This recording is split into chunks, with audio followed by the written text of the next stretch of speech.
Good morning, everyone. Happy Saturday. Good morning. Happy Saturday. Happy Saturday. Thank you all for joining us this morning for the second quarterly and the fourth community breakfast meeting for 2024. Commissioner Bradshaw and the District 14, we're appreciative of your attendance. You could be anywhere else this morning, but we thank you for being with us. Commissioner Bradshaw designed these quarterly and the fourth breakfast meetings to afford constituents an opportunity to hear district and county updates to include various departments, constitutional offices, and stakeholders throughout DeKalb County. Our community meetings include department leads, and we respond to constituent inquiries. We also have representatives from various departments that are here, and that allows our constituents to ask questions of our sanitation department, code enforcement, and more. We also include community stakeholders as special guest speakers, and topics have ranged from public health, youth mentoring, criminal justice, and more. Dr. Devon Horton, Superintendent of DeKalb School District, was our guest speaker at our first quarterly and fourth this past January.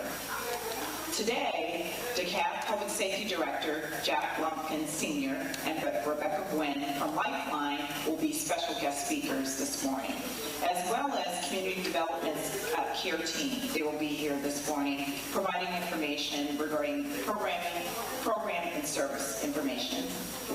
I want to thank our DeKalb leadership and staff here this morning and express our gratitude for the East Central DeKalb team that helped us plan and prepare for today. They're all here. Can you wave? Thank you, thank you, thank you. I also want to thank DCTV. They're here this morning. As always, they've got us set up for live streaming. And for those folks that are watching the meeting live streaming, please be sure to put your questions in the chat so that we're able to respond when we get to the Q&A. Many of you have contacted our office and you're familiar with Robin Fleeg, and Robin Fleeg is sitting outside registering, getting folks signed in. She's our Constituent Services Coordinator for District 4. So anytime that you have an inquiry regarding services or concern regarding any service, then Robin particularly is the person that you have been in touch with. And I didn't say who I am. I don't think I did. My name is Alicia Brooks, and I serve as Commissioner Bradshaw's Chief of Staff for District 4.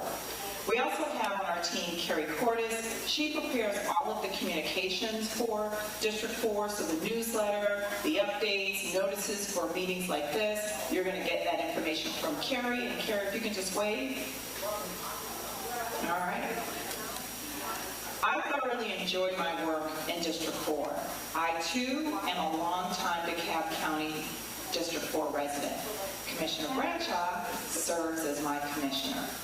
I can tell you we have a workhorse in District 4. Our commissioner puts his head down and he gets the work done.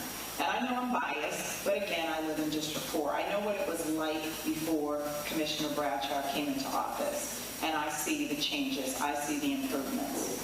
He is about the business of representing and getting things done for us District 4 constituents. And he does it without the bells and the whistles.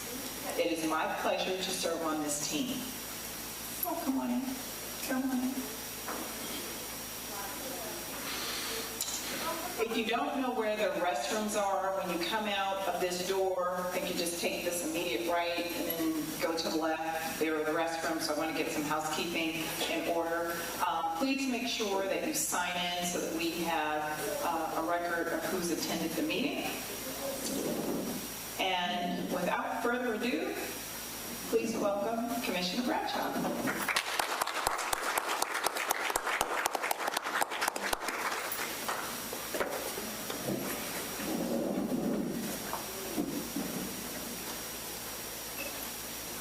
Good morning, everybody.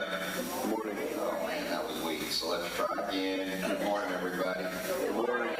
Thank you all for being here. On a Saturday morning, everybody's got busy lives, other things that they could be attended to, but that you're here on a Saturday morning is a testament to your civic engagement. It's great to be here at this beautiful facility. It's only been open since last July. Won't go into the story of how this came to be, but it's a privilege to be in this wonderful facility. I want to thank all of the representatives from the administration who are here today to support us this morning. They've been steadfast supporters going back to when we first started doing these meetings. I think it's coming up on 6 years ago now, and you'll get a chance to hear from all of them a little bit later. Of course, we want to thank our special guest this morning, Director Lumpkin and Rebecca Gwynn. Appreciate y'all for being here. Alicia mentioned it, but I want to thank my amazing staff, our constituent coordinator, Alan Cleve, who's out front, our communications specialist, Carrie Cordes, and of course our chief of staff, Alicia Brooks. I've said this many times before, and I will say it again today. It would be impossible to do this job without their support and their expertise, so I'm grateful for that. So I'm going to keep my remarks very brief this morning so we can get on with our guests. But before I go any further, I want to acknowledge the presence of any elected officials who might be here this morning. I don't know if I've seen any come in, but if there are any elected officials here, I want to give you a chance to greet our crew. No? Okay. Well, if any come in, then we'll give them that chance. I see from one of my colleagues' offices, Caroline Inlow from Commissioner Long-Spears' office. Caroline, is there anything you want to share this morning on behalf of the Commissioner? With y'all today. Thank you. Okay, great. Thank you. And all right, with that, I want to acknowledge the presence of any candidates who are here this morning and afford them the opportunity to say hi. Thank you, Commissioner Bradshaw. Good morning, everyone. I am John McGee. I am a daughter of DeKalb with Legacy of Service, running for DeKalb County State Court Judge. I will be on the May 21st ballot. Thank you so much. I'll be on the May 21st ballot. Early voting starts on Monday. Would love to get your support. Thank you all.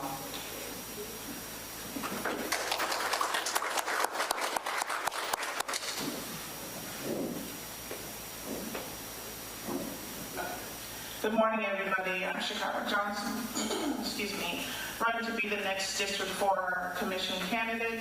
I have served 16 years on Stone Mountain City Council, and I'm looking forward to taking that experience and serving this great district. I thank Commissioner Bradshaw for all he does and has done, and for having this meeting every quarter. So thank you so much. Like it was stated, early voting starts Monday. Election is May 21st. Thank you. All right, if there are any more candidates that arrive while we're in the throes of this meeting, I want to acknowledge them too. I'm sorry. Oh, okay. We want to acknowledge them. And the reason I do that is because running for office is hard. It is not easy. And serving in office is not easy. So I want to make sure everybody is afforded the opportunity to greet folks when they have that chance. So the only thing I want to talk about this morning is something related to the DeKalb County's budget. I'm chair of the Finance, Audit, and Budget Committee this year, and in our last FAC committee meeting, we passed what's known as a TAN. So is anybody here familiar with what a TAN is? I know Mr. Benny is. Anybody else? Okay, well, a TAN is short for tax anticipation note. So really what it distills to, it's a short-term loan to allow us to pay our bills through the end of the year. So we receive most of our tax revenue toward the end of the year when all of us pay our property taxes. So as we go and start at the beginning of the year, our fund balance is at a certain level, and as we're paying down our day-to-day, month-to-month operations, that balance goes down, and it hits an ebb in the middle of the summer, June, July. So we take what is known as a tax allocation note. It's a short-term loan to cover that cost, cover our expenses through the end of the year. So County waives all the fees. So you can just come and get your pet. We even offer to do free spay neuter. A couple of new partnerships with DeKalb County introduced website DeKalbAnimalServices.com. Those are free. You just have to sign up. You can get the full communities healthy and at home. So I think into that center, 22% of them should not, in my opinion, be there. The administrative type costs. It's hard costs. It's hard staffing and technology. You can give us permission to actually pull your ring cameras or your surveillance cameras, etc. Nothing's done without your permission. But you can share it with us, either automatically or you can share it when things happen. It goes into a fuses platform. The flock cameras, Commissioner Bradshaw was one of the first to start putting money towards the flock cameras. CEO Thermal started it back in 2019, 2018, down in the Memorial Drive area, not Memorial, down in the Canada Road area with the flock cameras. They are cameras that take pictures of license of vehicles, etc., and then search the databases of different police departments for issues and challenges. The SWAT prevent crime. They said we've got a lot of them, and we can't prove that directly, the scientists tell us, but we do know they are deterrents. If they're there, if you can build a wall around, and the criminals aren't stupid, they go where the least resistance is. Call did it quite a while, a few years ago, 4 or 5 years ago, and it impacted the crime. They moved to the other jurisdictions more frequently. Every neighborhood there. And you can purchase them as neighborhoods. The commissioners, the government authority, the CEO, and the commissioners are putting more out in this budget. But private citizens can actually go on also. Government does not work without private citizens. You are the basis of government. It's a partnership. Public safety is everyone's responsibility. Crime stats, we are operating 43 homicides this year. I think Monday, I don't believe. Yeah, that was the figure Monday. That will put us a figure with a 1 to 2% decrease if we continue that rate overall year. Homicides have decreased in the last 12 to 18 months nationally and in DeKalb. We have work to do, and every community has work to do. Any one homicide is one too many. So none are acceptable. But the goal is always to decrease. Criminal investigation, we have a real-time crime center in the process of actually coming up. Real-time crime center, we use those feeds that we spoke of from uses. Your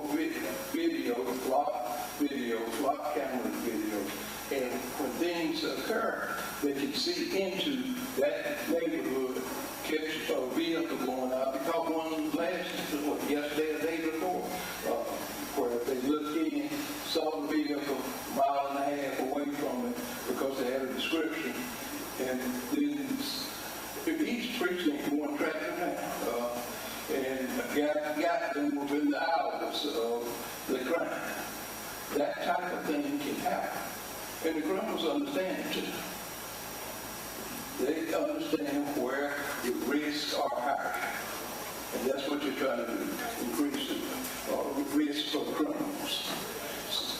Special ops will continue to hire, continuing to use their mobile messages and the flocks. Next. You heard this. Don't leave your property in your vehicles. You heard, put your guns in safes. Your children, your grandchildren. think of their well-being. Children are inquisitive, and they will take things and play with them. We've had too many of those tragedies.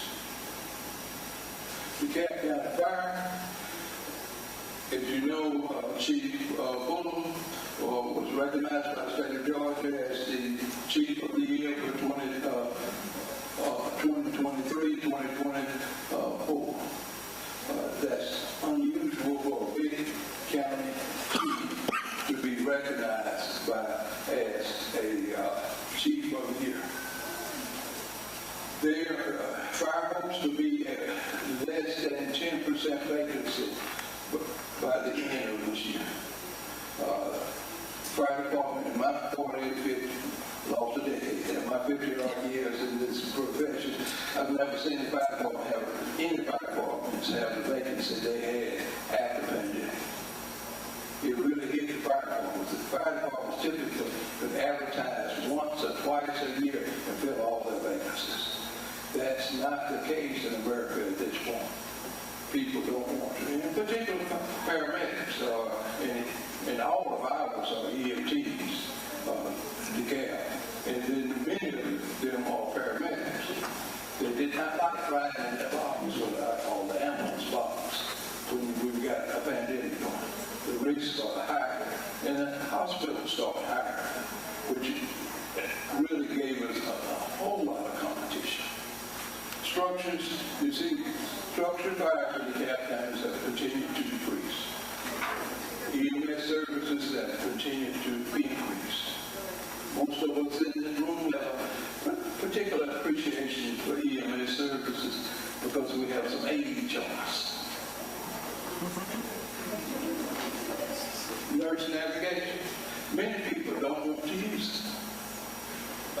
But what, in my opinion, what it does is the same thing that many of us have had, the nurse line on our refrigerators at night for 20 to 30 years. This gives it to everyone in DeKalb because I've got a problem when someone's hurting, but it's 1 o'clock a.m. We can transfer you to someone who's a nurse, and they can triage you at that point. And you may not need the ambulance, and they will send the ambulance, but then you may only need some advice. And many of the folks who went through this with their children understand that. It saves that ambulance service where it can go get the cardiac patient or the next. The DEMA.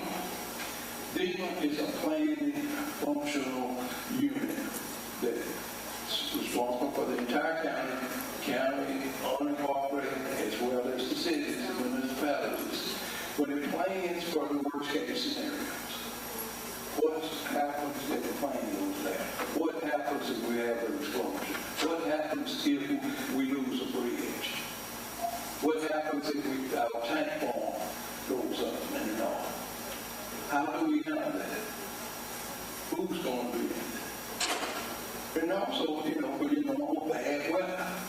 I was surprised coming out of Savannah that we were planning for hurricanes. So I had 4 in the last 5 years down in Savannah. But I never known a hurricane hit this one off. Typically, it's going to be a tropical storm when it reaches, but it can cause problems, not like a hurricane. It lands on local, state, and federal agencies. And it's important because when we recover, we want to recover our dollars too if they're available from the state or the federal. And if you don't document what you do, the state or the federal won't give you the money that you do deserve.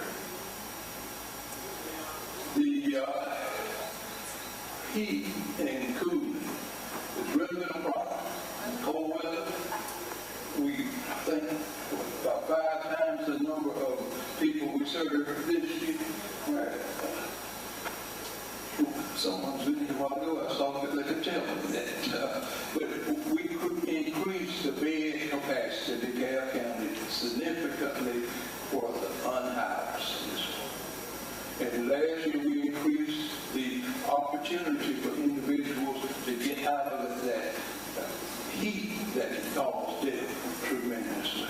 We plan to do the same thing this summer. We've already started to plan. It's a planning agency to look after fellow human beings who may or may not be able to look after themselves. And the last first responders, most of us don't like to talk about them, but that's the medical examiner. But they do more than just look at deceased people from violence. They're looking at folks who maybe passed that were not attended by physicians, no known medical issues and all. And they would die according to the circumstances. Next, they're created by the Georgia law.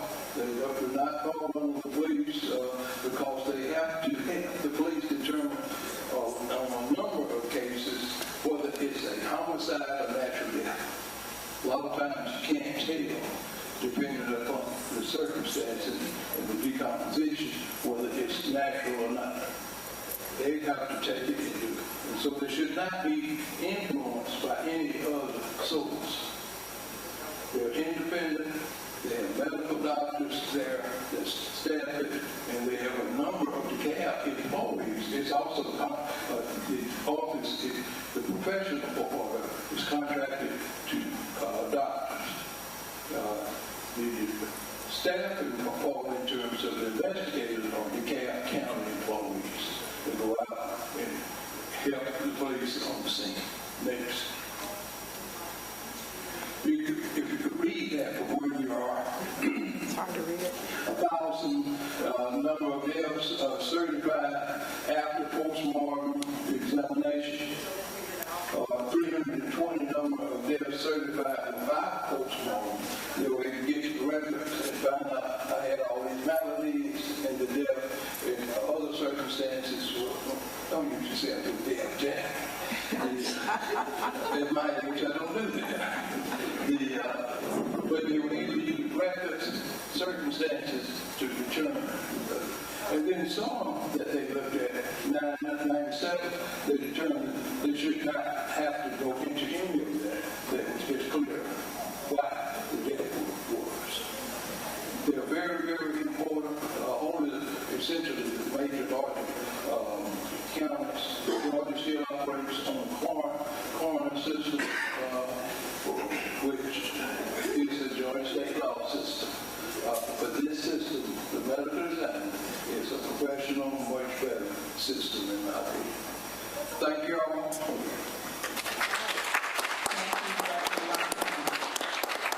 I heard a couple of things in Director Lumpkin's remarks, and that is DeKalb County's hiring E911, police, and fire. So if you got some folks in your network that you know either any one of these opportunities makes sense for them, please encourage them to apply with DeKalb County. Thank you. Next up, we have the DeKalb Cares team, and they're going to talk with us about community development, and they're going to talk with us about a plumbing assistance program that is available to our DeKalb residents. You can introduce yourselves, please. Yes, thank you. Good morning. I'm Lance Wise. I'm the program coordinator for the DeKalb Cares program. I'm accompanied today by my colleague, Ms. Ursula Hodge, our administrative specialist. So she's going to pass me the flyers as I talk about the program. On behalf of Alan Mitchell, who's the director of community development, greetings. In fact, our office is responsible for actually building this facility. Alan does wonderful work throughout the county. Mr. Mitchell does wonderful work throughout the county with support of the Board of Commissioners on ensuring that our office delivers on the mission of our work. One of the things that the BOC done a couple of years ago, they approved a grant for $5 million to assist DeKalb County residents who are experiencing plumbing challenges. These challenges could be anywhere from water leaks, severe water leaks internally or externally, water leaks that occur due to inclement weather. If you have a high water bill, you potentially have a water leak in your house that you don't know about. Additionally, the program is designed to support residents residents who are on septic who would like to go to sewer. However, that process is a bit detailed in nature in that sewer has to be, present in your vicinity in order for us to be able to tap into the sewer line in order to bring your home from septic to sewer. I'll talk a little bit about that further. And we also do private sewer laterals. We were provided a list from Watershed of DeKalb County residents who may have issues with their sewer laterals, and we're being in contact with them directly about those potential challenges they may be experiencing with sewer lateral issues. So the program again is called DeKalb Cares. Basically, we care about ensuring that we are supporting water usage in a major way here in the county. And if we have active leaks, then we're not being responsible with the resources of water here in the county. And so the program again is designed to assist income-eligible residents throughout the county who may be experiencing one or more of the issues that I just delineated. And when we say income-eligible, we are utilizing HUD guidelines as relates to median area income of 60% or below. And on the flyer that's being passed out by Ms. Hodge, you'll see the income ranges there per household. So if you are within the income limits that are delineated per household size, then you qualify for the program. There are no other requirements other than you are a DeKalb County resident and you own your property. And so what we do, how the program works is that there is a pre-application card that we're going to leave with the constituents table out there that you can get and just fill this card out and provide some basic information about yourself and your household and what your plumbing issue is. You then either mail this card back to us or bring it back to our office at 178 Sam Street. Once we receive your application, I preliminarily determine that you are potentially qualified for our program. We'll then send you a full application.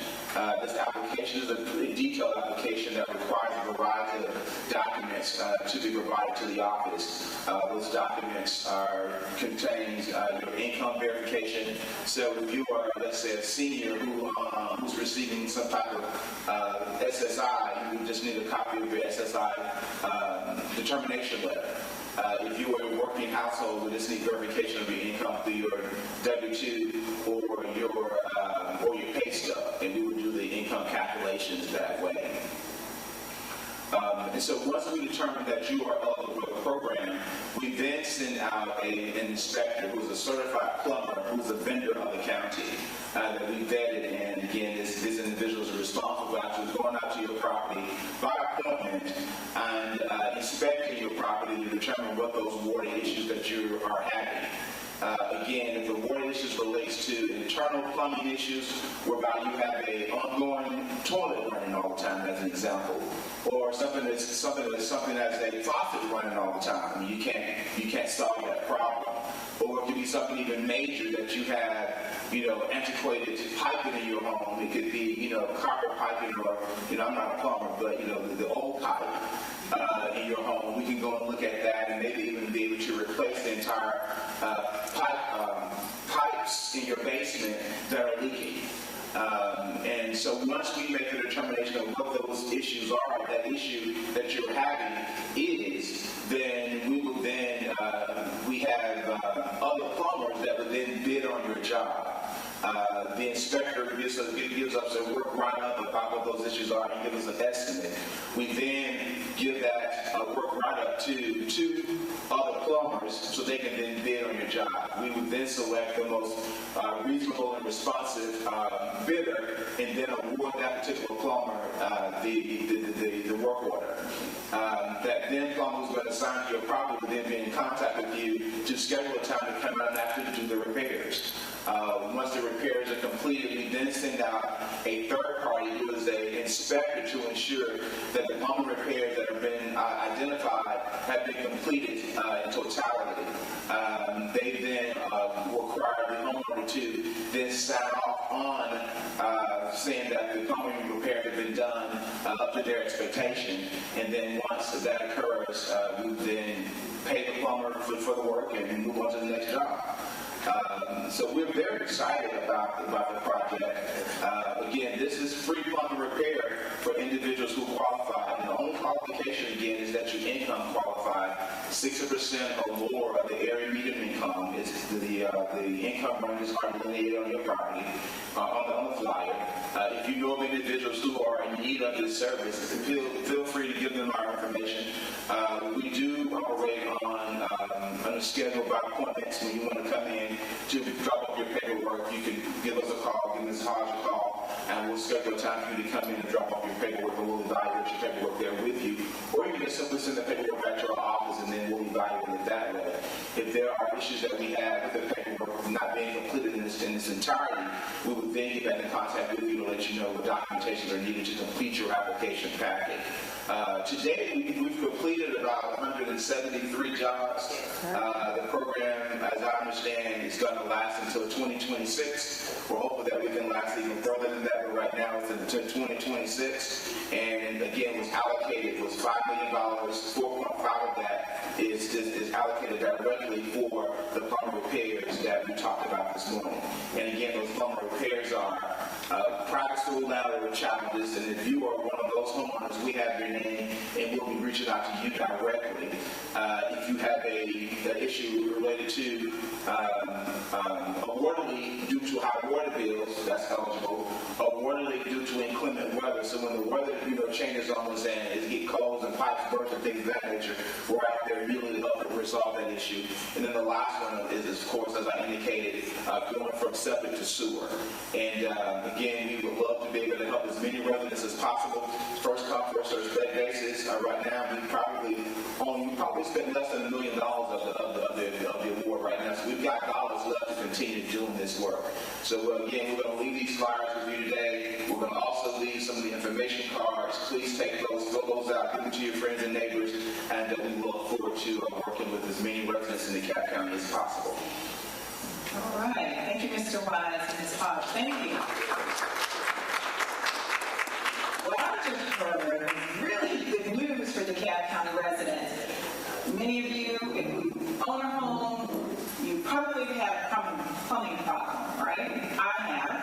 And I can tell you that when I got the bills, I know I had that moment I'm in the wrong business because plumbing is very expensive. So please share this information, and of course, as always, reach out to the District 4 office. If there's a lot of information that came at you today, and we're happy to direct you to the right folks that are providing this information this morning. But that is an absolutely amazing resource for residents in DeKalb County. Thank you so much for sharing with us this plumbing assistance program. I'm sorry, we're going to do Q&A at the end. We can just hold on 1 second. All right. So we're going to get to our department folks, and I'm seeing my department leads kind of scattered throughout this room. But we're going to start off with the police. And I'm going to ask you, gentlemen, if you would, introduce yourselves and just briefly tell the audience why you're here and what you do, and we'll field questions at the end. Thank you. Captain Burke. Thank you. Good morning. I am Captain James Burke. I am the Assistant Precinct Commander for the East Precinct area, which covers Lithonia and the city of Stonecrest. I've been with the department for, in the end of June, it'll be 26 years, and I've been here for about 15 months in East Precinct. I work directly for Major Barron. She could not be here today because she was called away to a law enforcement conference, but she sends her greetings to everyone. A couple things I'd like to go over just real quick is especially that in 2023, from year to date, from January to April, we have our crime statistics that are down. Our crimes for our crimes against persons is down 9% from this time last year, and also our property crime is down 13%. It's very nice to finally see that we're in the black area here now that we're dealing with crime statistics. But the officers, with the overtime program that we have going on, are working very diligently to get into your neighborhoods. We have our patrol as often as possible. We call it POAP. And we've implemented also a directed patrol for some of those communities that have continuing issues, to where it's mandatory that we're actually in those communities on a daily basis, and the officers actually have to log those with their supervisors.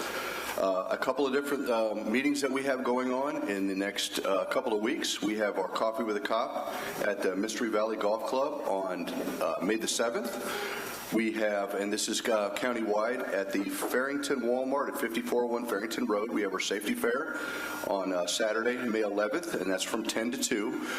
Now, all these meetings, as well as East Precinct and also Tucker Precinct, will be on your Neighbor Next Door and your Ring social media platforms. For each precinct, we have our Majors Night Out on Monday, May 13th, and that will be at the Publix at 515 North DeShawn Road. And on the 14th, we have our community engagement meeting, which is done through a Zoom, and we have a guest speaker, and that's going to be on the 14th, which is a Tuesday at 6 p.m. Our guest speaker will be Sergeant Kevin White. He's with the gang unit and can answer quite a few questions in reference to how we're dealing with gang situations here in DeKalb County and East Precinct. And on the 16th, we have our Zoom clergy meeting, which is at 1300 hours. And like I said, all these are on our social media platforms.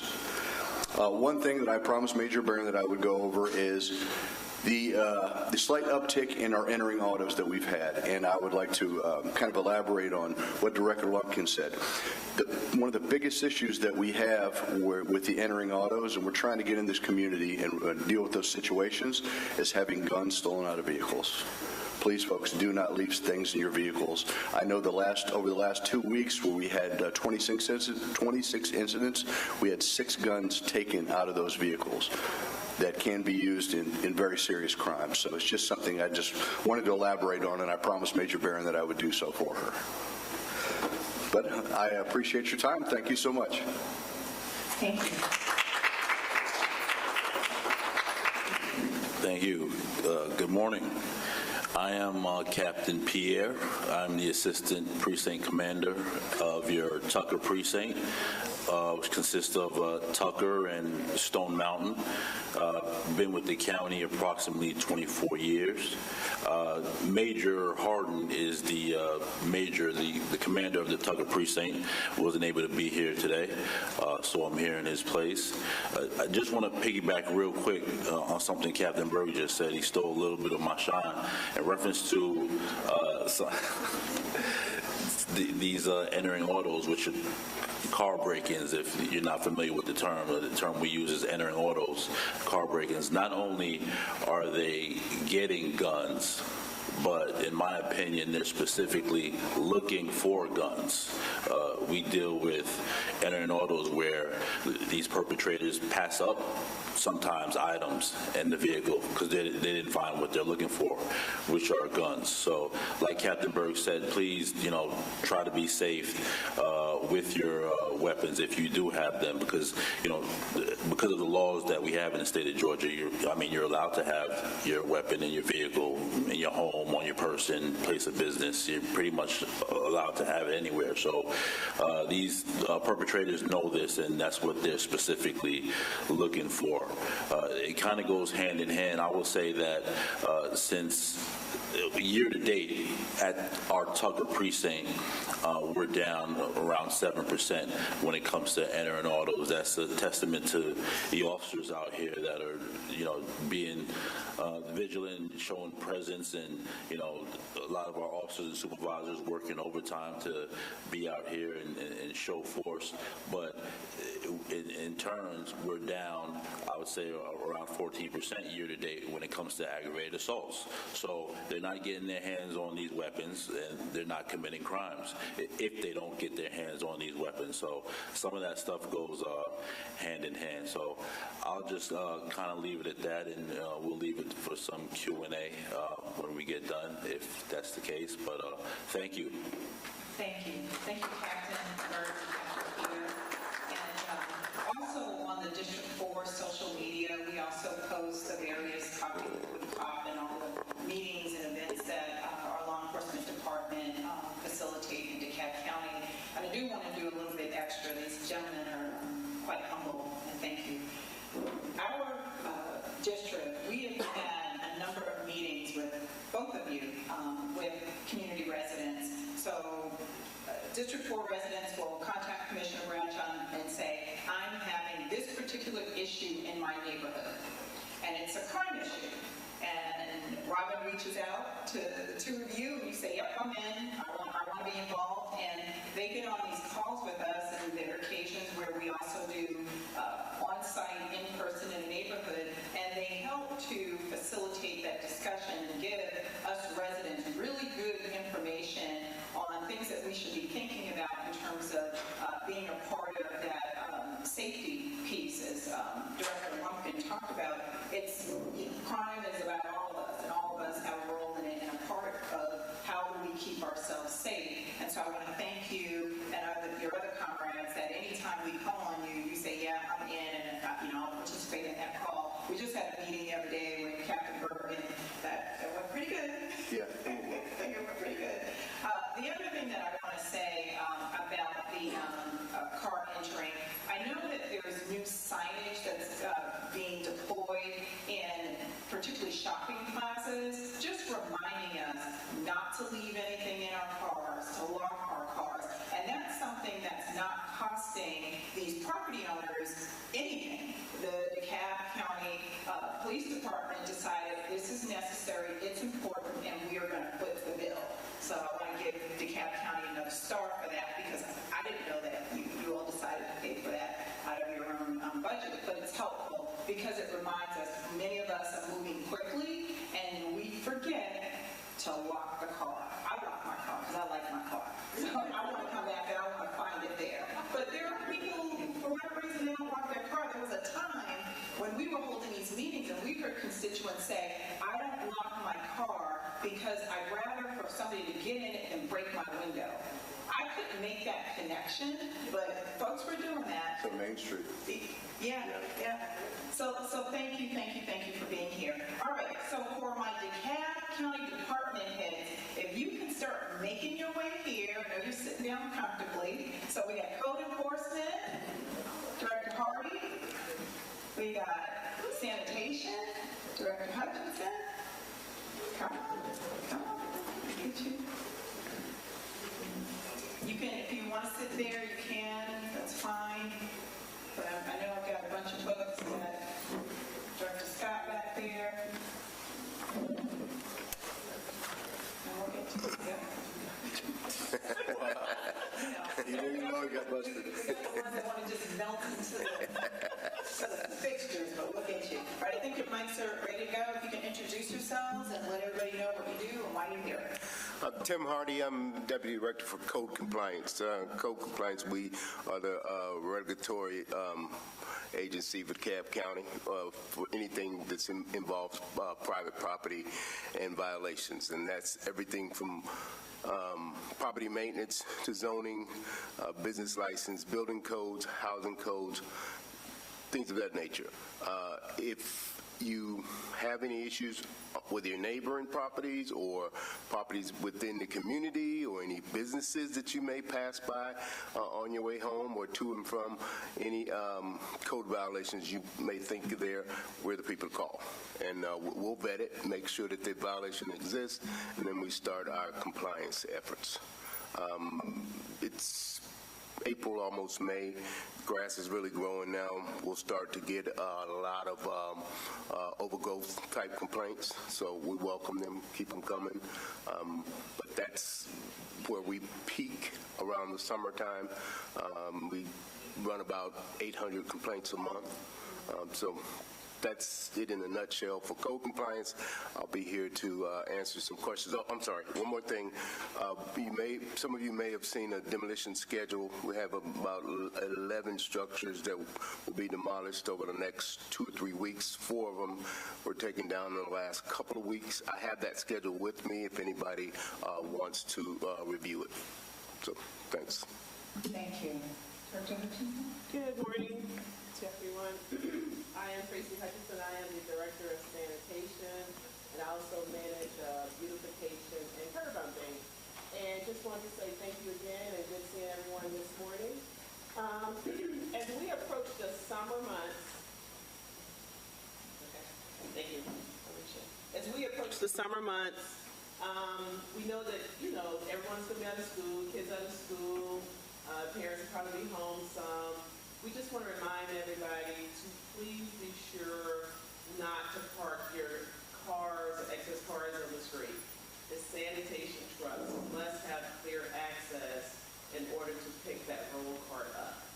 And so, in the summertime, it's very difficult for us to get down these streets because we have visitors and a lot going on in the neighborhoods. But as you know, we have very big trucks that we need clear access. If we can't get down that street, the driver will turn around because we cannot squeeze between cars to try to service the trash can.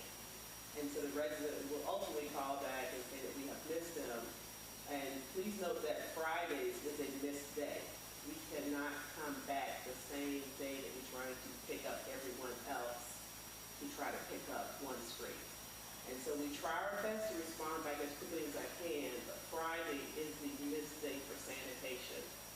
Summers, the drivers come in early, the collectors come in early. Please don't try to time the trucks. If you know your drivers, you know your collectors, you're used to them coming at 9 o'clock. Well, this summer, we may be there at 8 or 7:30. So we get in early, it's hot. We all know July, August, it's going to be 100 degrees. The drivers get in extremely early. We pull out at 7 o'clock, the trucks are gone. We start picking it up. So please put your garbage out by 7 o'clock at the curb or the night before. So our route starts at 7 o'clock and we work to 5:30. Of course, you see us sometime out there past 5:30, but give us that full day to get out there and get your route picked up. But please keep that in mind though. Put your garbage out in the summer months in particular because it's so hot, we start very early. Don't try to time us. Also just want to talk about, we know in the summertime, folks are at home doing more cleanup, more projects. Make sure look at the sanitation website, please. Make sure you're following the procedures as far as putting everything out. If you have special collections bulk piles, the payment needs to be paid prior to sanitation dispatching the truck out to pick it up. The minimum charge now for a bulk pile is $100. That's the minimum fee. We're still cheaper than the you call junk or whatever the truck names are, we're still a lot cheaper than that. We'll come to your house, we'll get that pile picked up, we'll leave an assessment for you. You can go to our sanitation website. Our website is very detailed, very organized. It should be easy to maneuver to get on our website. You make that payment, or you can come to our lobby. We're open 5 days a week, Monday through Friday from 9 a.m. to 3 p.m. You come to the lobby, our customer service rep will be happy to service you. But please ensure that if you're doing your cleanup, put it to the curb, allow sanitation to come out there and pick it up for the fee, or rent a roll-off. You can rent a roll-off from us, and the roll-off is 2 weeks. We'll set the roll-off right there in the driveway. And then you got 2 weeks, now you got your home, you can take your time. So you rent a roll-off, we'll drop it off at your house, we'll pick it up in 2 weeks. And if we can safely get the roll-off in your driveway, no problem. Some people say, well, I want it behind the house. Well, we don't want to tear up anybody's grass or anything, so we like to put it in your driveway. We don't put roll-offs on the streets. That's against code. So the roll-off has to be on your private property. So consider renting a roll-off this summer when you know you got a big cleanup project. Or if you and your neighbor clean up a project, got a project or something, rent a 20-yard or 40-yard and share the price. That's a good idea to do it that way also. And that's really it though. I just want to keep in mind for the summer months. But again, thank you guys for always, taking care of your collectors as far, especially in the summertime, because a lot of residents give out a lot of water and Gatorade. So thank you for all your service and helping the residents and helping the collectors out. And I wish everybody have a safe summer. Thank you, Director. Do you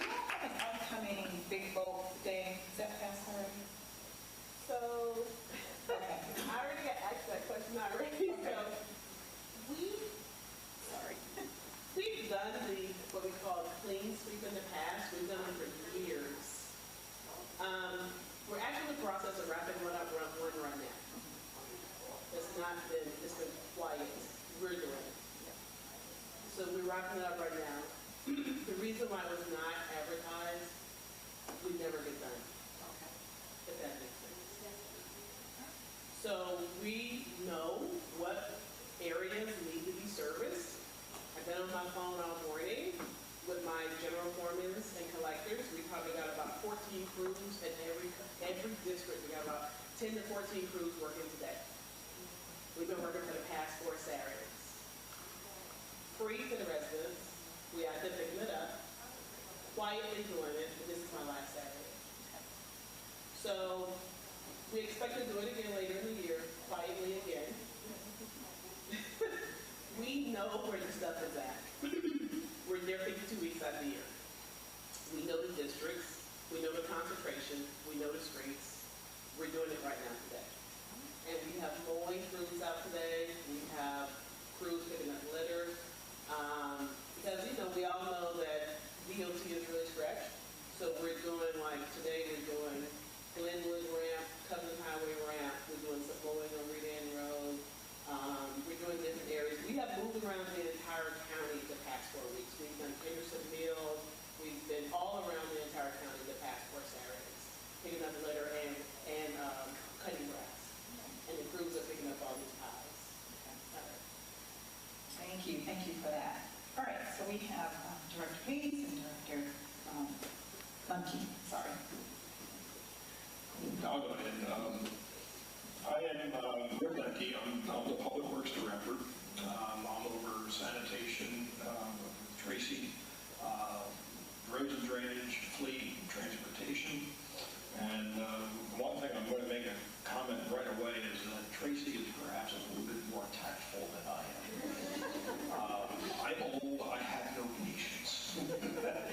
But one of the things that she made a comment about that I think is very important is the change in the hours schedule as far as getting our crews out.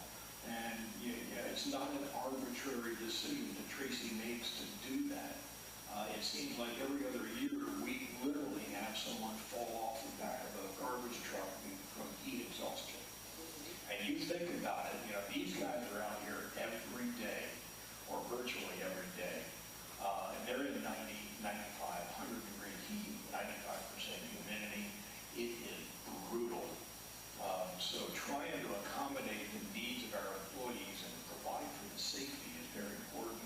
So that's why you see a lot of these changes occur during the summer with these guys being able to get out a little bit earlier so that they don't have to be working their tails off at 3 in the afternoon when not at the worst. I think the other thing that Tracy made a comment about that I think is also important is about where you place your roll carts and keep them away from mailboxes and don't park in front of them. You need to realize that it's really quite a choreographed activity to do solid waste pickup. When we look at our big trucks and our one-man trucks, the automated side loaders, these guys are running about 600 stops per day. And if you start to think about how long it takes for each stop, if they're taking more than about 5 seconds per stop, we're not going to make it. And, it doesn't take long to figure out, 10 seconds per stop for 600 stops, that's, 6,000. I mean, it just multiplies incredibly. And you think about, when you add up the time and you add up travel time and what it takes to dump the truck and what it takes to clean the truck and a couple of breaks and eating lunch, these guys have to keep at it. And everybody starts to think, well, hey, someone's going to take an extra 2 seconds. Well, start multiplying that by 100. And all of a sudden you realize that little 2 seconds of your inconvenience means a heck of a lot to these guys who out to get these pickups and routes going. So, that's pretty important. The other things I wanted to talk about a little bit is, you heard from Chief Lumpkin, or Director Lumpkin about, hiring. I think pretty much everybody's going to be saying the same thing. We're hiring too. Mechanics, oh my goodness. if anybody knows of a mechanic that is looking for a job, anybody knows a mechanic that is not looking for a job, send them our way. Good grief.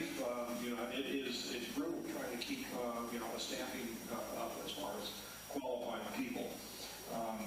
Director Lumpkin also said, as far as the 911 operators, that, if you can do 3 things at once, we're interested. 2 things at once.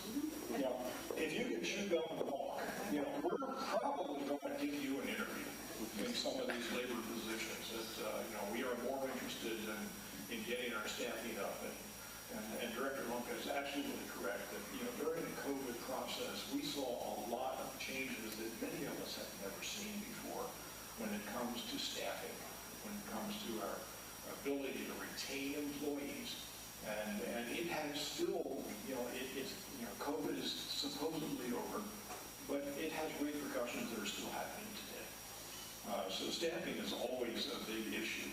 And we're looking at everybody. I mean, I joke a little bit about, do we need the labor positions? We also need engineers. We need mechanics. We need, pretty much every type of position available. Some of the other things that are going on right now in public works, this is pothole season. As if there is a time in Georgia that is not pothole season, but this is pothole season. And the reason why I say that is during the winter time, it's very hard for us to do a lot of real quality pothole work simply because the asphalt plants aren't working. We end up having to use the cold mix asphalt instead of the hot mix. The hot mix is more permanent. The cold mix, you put it in the ground, step on it a few times, and you're done. 2 cars go by and it's not there anymore. But it's the only material that we have to work with. We don't have the ability to use a hot mix asphalt during the winter months if the plants aren't producing it.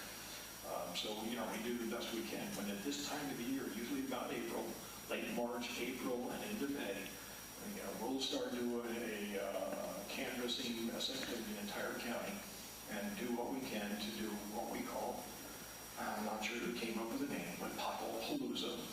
And, we try and do it all hands on deck, and we'll pull crews from other areas to, hit them out on the streets, including weekends. We've got guys out there today, working on these potholes, and we also enlist the aid of our contractors to do that as well. That also leads to resurfacing. We've got a lot of resurfacing activities that are needed throughout the county. Everybody wants their street resurfaced. I know that. Everybody thinks their street is the worst one in town. No, it isn't. I can assure you I can find a street that's worse than yours.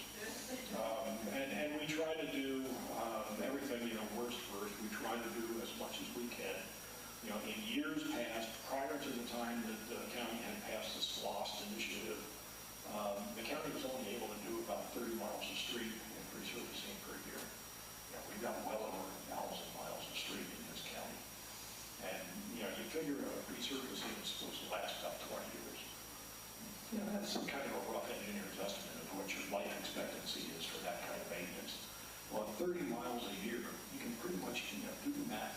You can't do 1,000 miles of street, in 20 years at that rate.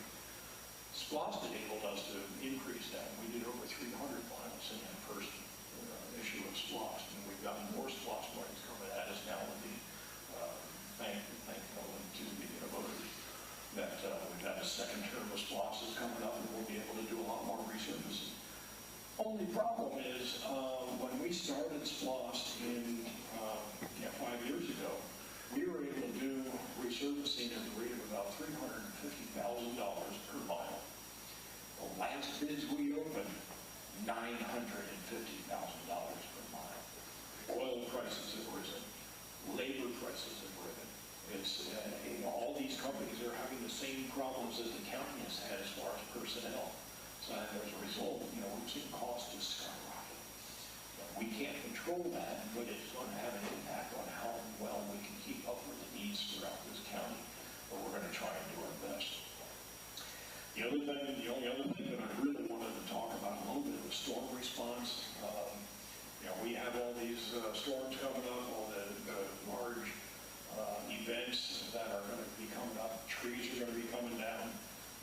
And Public Works, we're going to get out, we're going to take care of the trees. Our first goal is to open up the streets.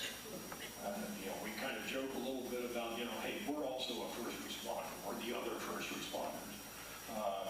fire department not going to get a fire truck down the road if there's a street down across the road. We got to get there and get that street cleared first. And when we do that, if we have a large storm or a major event, we're going to clear the street. That doesn't mean we're going to haul off the tree. We're going to clear the street. We'll come back later for the rest of the tree. We'll come back and sometimes get contractors to do that. And that thing could be sitting there on the side of the road for a while. We had events, and one of the recent events that we had over 60 trees come down. And, that's a lot of work. These guys get out there, and believe me, after they spend a couple of weeks with chainsaws 8 hours a day, I don't want to tangle with these guys. I don't want to go up to them and say, you got to do this, because their arms are that big around, and I'm this guy. So, please, realize that these guys are really working their tails off. Thank you.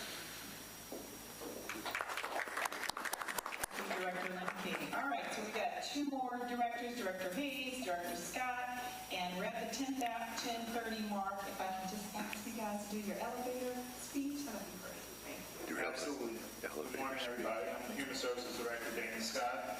We provide services to the county's most vulnerable populations from birth to end of life. Worthy of note, some of our senior services, you're in a facility right now. We have a great team back there with the support of Commissioner Bradshaw as well. But this is one of the centers that our newest center that we're running. Another initiative that I just want to bring to light in DeKalb County, over 10,000 persons are affected with dementia and dementia-related illnesses. We will be launching in June a memory cafe starting at this location for those that are affected by dementia and the caretakers, and provide support services and respite services to those families here. We are the first county in the state of Georgia, through the efforts of the Human Services Department, that have the dementia-friendly designation. I wanted to bring that up. Also, too, we're ramping up for the Rise Up program, which is an at-risk program for at-risk youth. Alicia has a shirt on that Commissioner Bradshaw supports. It's down in partnership with Morehouse College. We're very happy about that program in this next cohort. And then we're also getting ready to launch Human Services grants to about 55 plus nonprofit organizations that we fund in the county. And then lastly, one of our biggest initiatives, we received a federal grant from the U.S. Department of Justice to provide wraparound services for community violence intervention of those, particularly youth, that are affected by violent crime. So we're very excited about that initiative and the support from the U.S. DOJ. And I'm sure those services will be extended to District 4 as well. So I want to thank you all, and thank you, Commissioner Bradshaw, for being here. Thank you, Director Scott. Well, good morning. I'll be really short. I want to provide opportunity for everyone to ask questions. But my name is David Hayes. I'm proud to serve as your Director of Watershed Management, where we provide water and sewer services for the entire DeKalb County. That's more than 750,000 residents and ratepayers.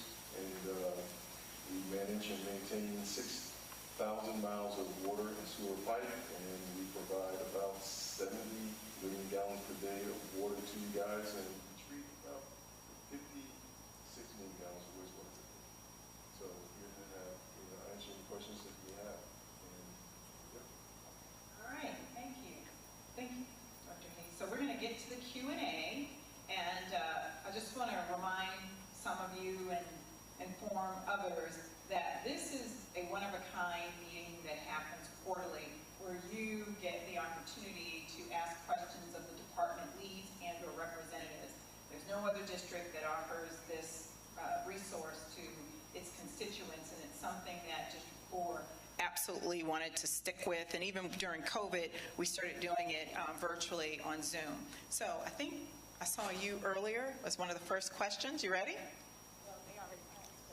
My question was whether or not water heater repairs were included in the water repair plumbing program, and they are. All right. Very good. Got that answer. All right. Ms. Hello. I am addressing this to the police department first, and that is, since you're looking for people, employees, I wondered whether or not you would consider having apprenticeship programs even in high schools, like your 12th graders, and also in colleges. if you're looking for people, young people, you got to start early. And that means starting programs, if you don't have it already, and I haven't heard that you have, apprenticeship programs for your 911, for your police department. That would be something worth doing. Also, do you have any group or any person dedicated to tracing where these young people are getting these guns from? Starting with, the crime existed. Where did the gun come from? Someone that's tracing where this is coming from, because too many young people have these guns, and where are they coming from? All right, thank you. Captains?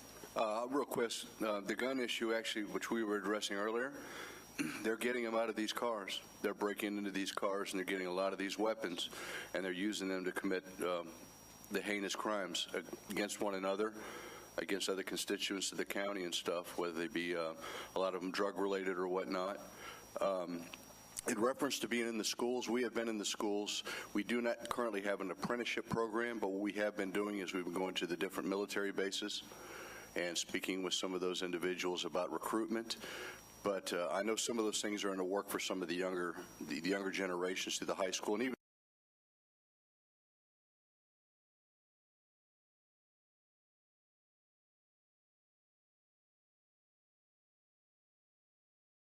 rather than have them be out at night or something. We have a basketball apprenticeship type program and stuff, and they do basketball and other type of activities, and we do have that unit. The PALS is the Police Athletic League, and we do have an active, a lot of our youth do have an active role in that, and it's keeping them off the streets. All right, thank you. And by the way, Commissioner Bradshaw allocated funding to PALS, and it's a great program. All right, we have a question. Hi, I'm Jan Dunaway. I live in Selfridge subdivision right at North Harrison and Memorial. We, of course, are in a very high crime area in that little vicinity. Our particular subdivision has been inundated, and we have to call frequently for the street racers and also the very loud mufflers on these cars that I think all of us are sick and tired of. When I was a young girl, everybody had that muscle car with those glass packs on and make a lot of noise.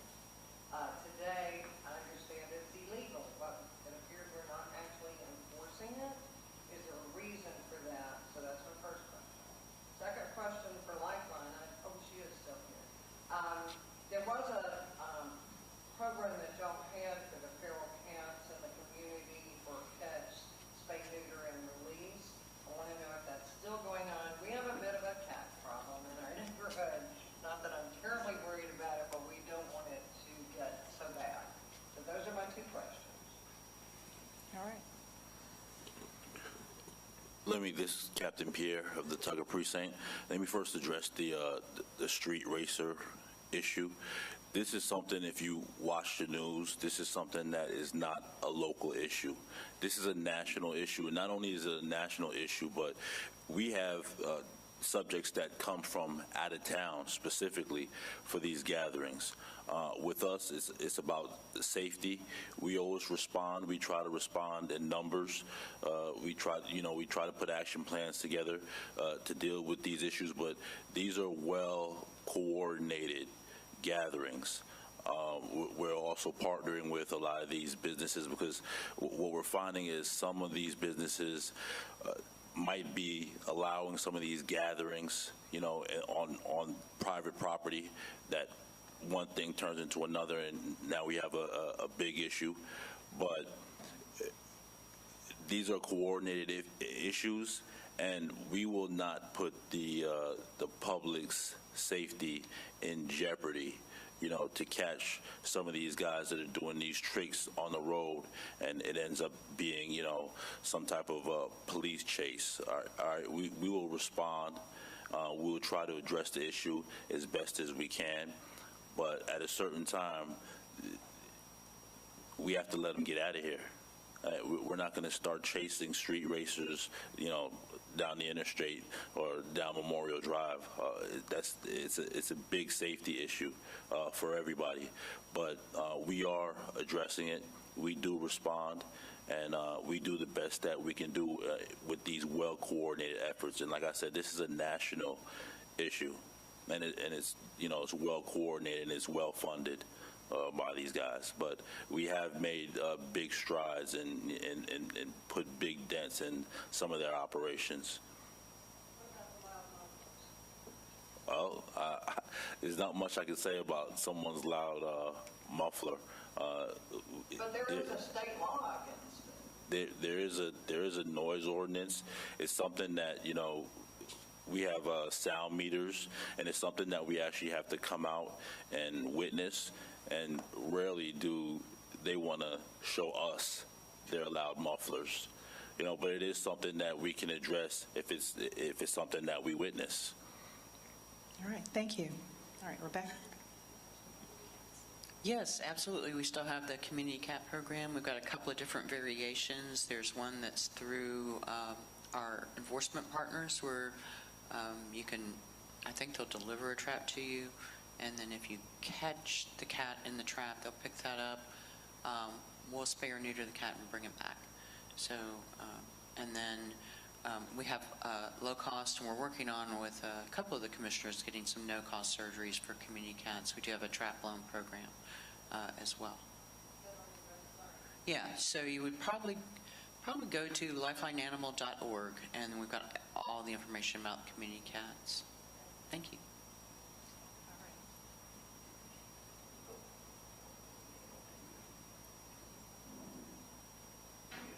Good morning. I'm Warren Green. I'm from another district, but I heard something this morning, I believe, to help you. My wife had a stroke just a few weeks ago, and I think I heard something about the nurse line thing, and I just, want to know, do I call it 911 or, is it a number to call if I need some assistance through the night? Say, like when the nurse, some of the people have left and, I don't have anyone to call or something like that. See me after the meeting, and I'll take your information, and we'll set up something. All right, thank you.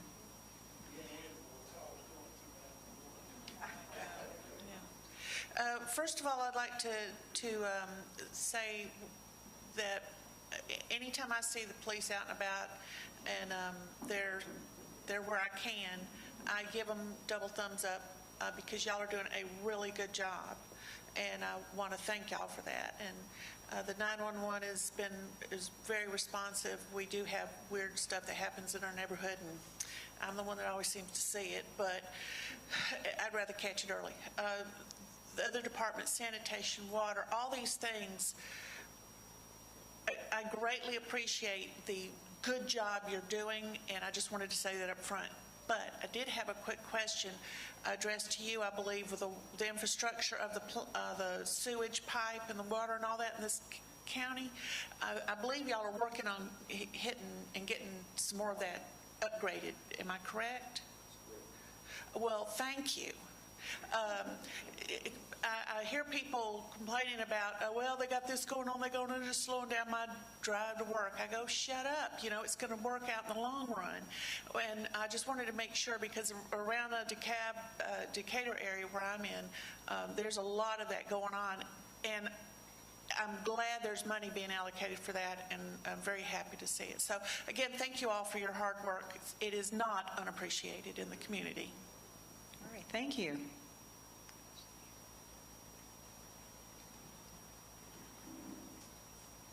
Thank you. Oh, sorry. Good morning. Thank you. First, I want to thank Commissioner for having this meeting. It's been very helpful to me. But my question to sanitation, what's the price of the dumpster put in the yard? For a roll-off? Yeah, yes. For the roll-off, yep.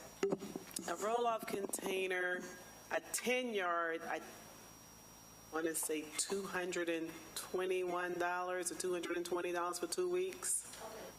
A 10-yard. I'll go on I just want to make sure I give you the accurate price, but it is on our website. It is on our website. You fill out the form, and then there's a hold harmless. You basically complete the application. Everything is like you type it in. It's like a fill-in form that you do on the website, and you put the size that you want in the cart, and then you go to your shopping cart and you check out to pay. Okay. Yes, I wanted to thank the Commissioner for all of the meetings. They have been very good for me as well. I wanted to thank all the department heads for the work that you're doing. My question in reference to, or piggyback on the young lady up front, in reference to personnel and trying to narrow the gap, I guess the other thing is a suggestion. Are you working with even your correctional offices to see if you can recruit from that pool for nonviolent offenders for a second chance to increase your personnel issues? That's one thing. And then for the 911, I guess is there another way to also fill that gap, because I know that sometimes for non-emergency you have to go through 911. Sometimes that doesn't always work.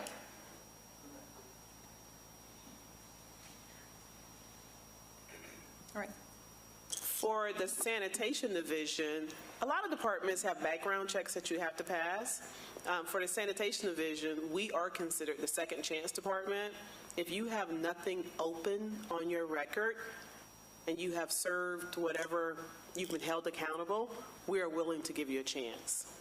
So if you have any family members, young men, young women that are looking for a job that may have had some issues in the past, you could direct them to us. We'll be glad to help them out with a job. We have vacancies right now today. All right, thank you. Good morning. Question for code enforcement. We got a neighbor, she couldn't be here today, and she said that she called and she didn't get a response. And it seemed like you guys have a tracking system when you get calls and responses, correct? That's correct. Yeah.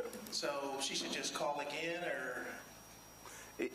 Yes, she should call again, but before you leave, I'll give you my card. Okay. And she can email me directly, and I'll make sure that her request gets into the system, and we'll track it and follow up on it. But you do have a tracking system, though, correct? Yes, sir. Okay. Another question is, I had one of my neighbors unfortunately pass away, and nobody knows where her family is. Oh, I don't know. And so her lawn is getting tall. So some of the neighbors have kind of gotten together, and we've kind of cutting the grass. But is there a resource, or how do you handle something like that? I mean, I don't want to call code enforcement because there's nobody there, and our HOA could do it, but we're not really sure what to do. So the county doesn't have a built-in resource for private property maintenance. Sometimes the best thing you can do is call code enforcement, because one of the things we do is we research the property owner of record, or anybody that may have an interest in the property. So even though your neighbor passed away, there's probably somebody in line or stands to inherit the property somehow, or at least have some interest in it. And we'll research it and see if we can drill down to who that person may be. But in order for the county to go on the private property to do any maintenance, we have to have a court order. And that can be a lengthy process. But just give us a chance to try to maybe drill down to who the next of kin is, or who may stand to inherit the property. We may be able to get it done that way. Okay. Good morning. My name is Tyra Beatties. This question is for Public Works. And my question is, do you address not only potholes, but do you also address like the sunken manhole covers? There are some areas where some of the manhole covers are deeply sunken that are creating the same effects for vehicles.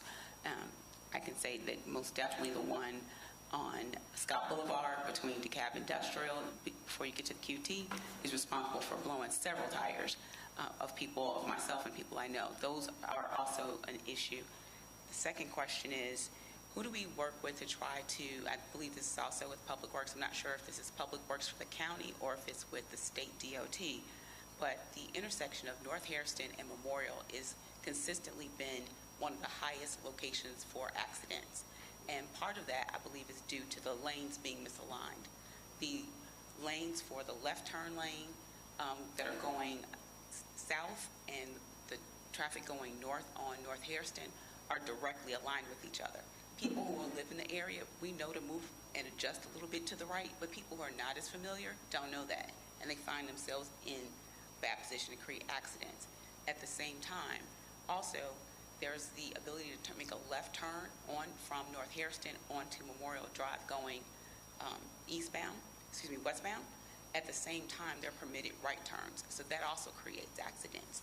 Who do we get to come out and truly take a look at this so that the lanes can get appropriately adjusted to help to decrease that? This has been an intersection that has had the most accidents in the state of Georgia for years.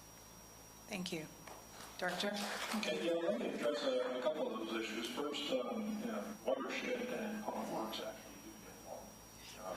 This is our expectation when we haven't hit each other.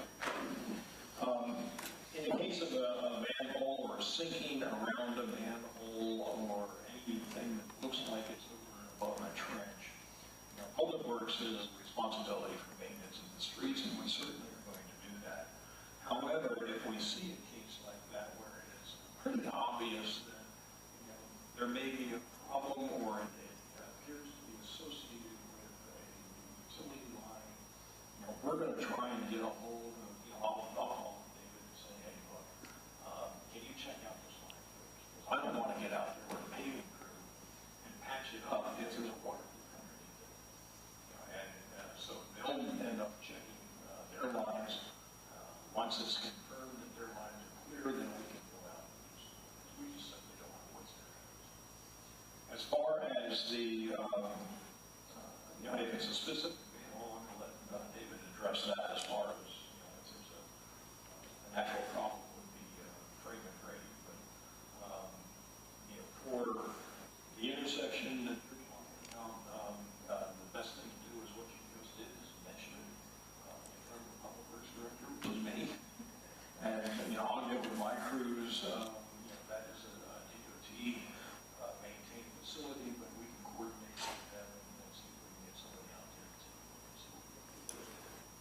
Thank you, Director Lemke. Okay, we're going to get to the last two questions, yours and then my friend here in the first table.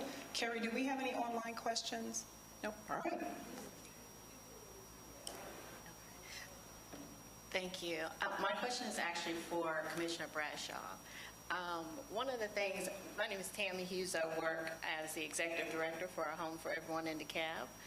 We're a homeless services agency, and one of the things that I was having a conversation with my colleagues about recently is the fact that there's no budget line item for homeless services in the DeKalb County budget.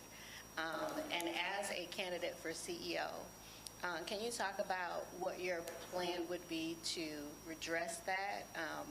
A lot of the agencies are doing all that we can do, but to have a budget line item specifically for homeless services in DeKalb County is something that we're advocating. Okay, thank you for the question. First of all, I did make an allocation to your organization recently of about $30,000 to help you guys do with what you're doing. Well, it's a process. I don't control the process. But we did take the vote. Yes. Because I put forward the agenda item. And secondly, to your point, the short answer is yes, I'm considering doing that. We don't have a homeless shelter in DeKalb County, and we don't have a line item in the current budget to do that. I'm well aware. I've already had that conversation with our community development director. We've put together some numbers for me to see what exactly that would look like. So, if I get a chance to introduce a budget in January of next year, I don't want to stand here and promise it because I haven't seen all the numbers yet in full ramification. But I have asked that question. I have community development running those numbers, and I'm convinced that we do need a shelter that the county plans. And also, not only the $30,000 to your organization, Commissioner Bradshaw has allocated upwards of $500,000 from his discretionary dollars to community development for homelessness, and he's been doing that consistently. All right. And I think Mr. Benny. First off, I want to thank Director Lumpkin for giving a good word for the county coroner. I've had to work with him more times than I wish, and he is a very nice and professional man, and I'm glad you gave him a good word. Medical examiner, pardon. Potato. The CEO, Rebecca, under the Splash 2, there's going to be some money allocated towards Lifeline or towards animal services to increase the number of facilities and whatnot. Has the commission or you thought about using that money to build a new shelter towards South DeKalb? Right now, you're located in a place that is not really central to where the animals are to the county at all. And if you're going to be able to get a new building, is there county land that perhaps you can build it at? And finally, please repair the big water main on McClendon Avenue twice in 3 months. Please help. Thank you. All right.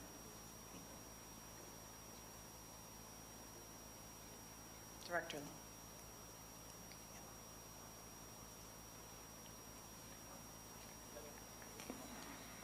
There are discussions about increasing the capacity. We're going to increase the capacity at the present center.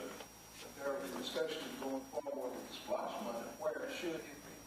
We fully recognize that our animals are coming from the census tracts that are not close there, which makes it difficult for our citizens to reclaim them. And your ideas, your suggestions are being discussed. All right. So we're going to end it. Oh, I'm sorry. You.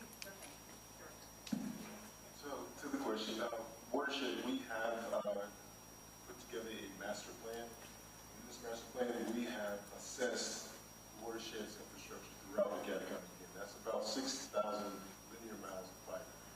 With that assessment, we have graded those pipe. We understand that the conditions of the pipe, and we are prioritizing it. DeKalb County has pipe in the ground that's more than 80 years old. And we have been aggressively, with the support of the commission and the CEO, replacing these pipe as quickly as we can with the resources that we have. So yes, I do hear you, and it is being looked into. It is ranked. We know the condition of the pipe. Our team, their time repairing it. So we're definitely trying to get to this infrastructure as quickly as we can. And it's just a matter of prioritizing. We're just trying to stop the bleeding first, and then we'll start, doing the repairs. And hopefully, soon, with the support and the patience of everyone, we will get to a state where we are now preventive and not reactive. Yes, sir. Thank you, Director Hayes. All right, we've got one last question from this young man here at table 1. I was wondering about what y'all are doing for homelessness, because there's a lot of people around my neighborhood who sleep on the floor, and I was wondering what y'all are doing to help and what I can do to help. Great question. What is your name? Alaric Watkins. Great question. Who wants to take that? Got somebody that can help us out with that? All right. Commissioner?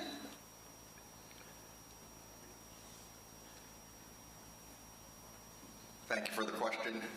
This dovetails the question this young lady asked earlier about homelessness. Yep, we know it's a problem. There are many issues that contribute to homelessness. One of them is housing affordability, which we have a serious situation with.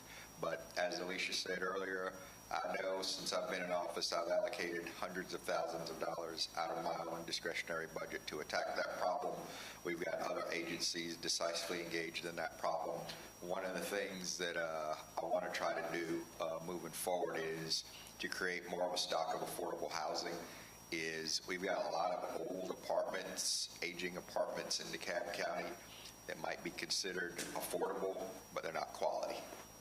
Nobody wants to live there. So one of the things I'm going to try to do is institute a massive program of rehabilitating these complexes 2, 3 at a time using public-private partnership. The county certainly can't fund that by ourselves. The county would go broke trying to be in that business. But I think if we can start to create more stock of affordable housing, we can help to alleviate some of the homelessness over time. And while I have the mic and we're at a deadline, I do want to acknowledge that some other candidates have showed up for our meeting, so I want to afford them the opportunity to speak. I think Dr. Bolton was here earlier. She might have had to leave, but Lance, if you want to greet the crowd. Thank you, Commissioner Bradshaw. This is a great meeting. Lance Hammonds, candidate for DeKalb County District 4, and great questions that I'm taking notes that we need to do in District 4. I've been serving this community as past president of DeKalb NAACP and chair of the Rock Ridge Coalition, so I'd ask that you go to my website, standwithlance.com, and see the work that I've been doing that I plan on continuing to do. Thank you. Thank you. And I'll let you close it up. Oh, one more what? Oh, I'm sorry. Go ahead. Forgive me. Good morning, everyone. Great meeting this morning. My first time attending, but certainly a lot of insightful information. And my name is Iris Hamilton, and I'm a registered nurse, and I've been in healthcare for over 30 years. And I'm running for Georgia State Senate District 55, and that includes Snellville, Lilburn, Stone Mountain, Tucker, Lithonia, and Stonecrest. And so I really would like for you to take a look at my website. I'm here to bring a different perspective to District 55. Obviously, I believe from a policy perspective that there needs to be more nurse scientists underneath the gold dome influencing policy. Because, again, we want the ability to have a healthier Georgia. We want to focus on wellness, also economy, which we've talked about here this morning when you think about affordable housing, but also democracy, protecting the ballot box as well. And so I invite you to look at my website, Iris for Georgia, and thank you for the time this morning. Thank you. All right. We are a little past our hit time, so I'll just say a couple things. I'm going to let Alicia close us out. But one thing I failed to do earlier when I was speaking is to say thank you. Just to say thank you. So I'm in the about halfway through my fourth year of my second term. So irrespective of what happens in a few weeks on Election Day, my time as the District 4 Commissioner will end at the end of this year. And all I want to say is thank you. Thank you for affording me this opportunity. I got to serve this country as a young man, as a United States Army officer many, many years ago. Doing this job has been right next to that in terms of the highlight of my professional life. So thank you all for the opportunity. I think our leadership managers and directors will be around for a few minutes to answer any one-on-one questions, but I'm very grateful for the opportunity I've been afforded. And I will let Alicia take us to the house.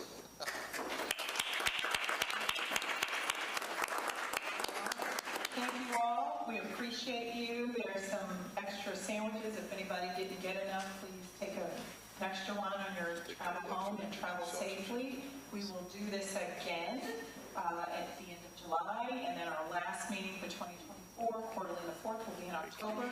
Stay connected to our social media, our website. If you are, if we have your email, you will get our communications. If we don't, it's a little harder to get it. If you came in through these side doors, please make sure that you sign in with Robin so that we know that you were here and that you can continue to get our information. We thank you. Great questions. And young man, in terms of homelessness, thank you so much for that question. And I love that your question also included, how can you help? And we'll talk with you after the meeting because our community development, department manages the homeless issue, and maybe there's a spot for you to give them some ideas. Thank you. Everybody have a great Saturday. Bye.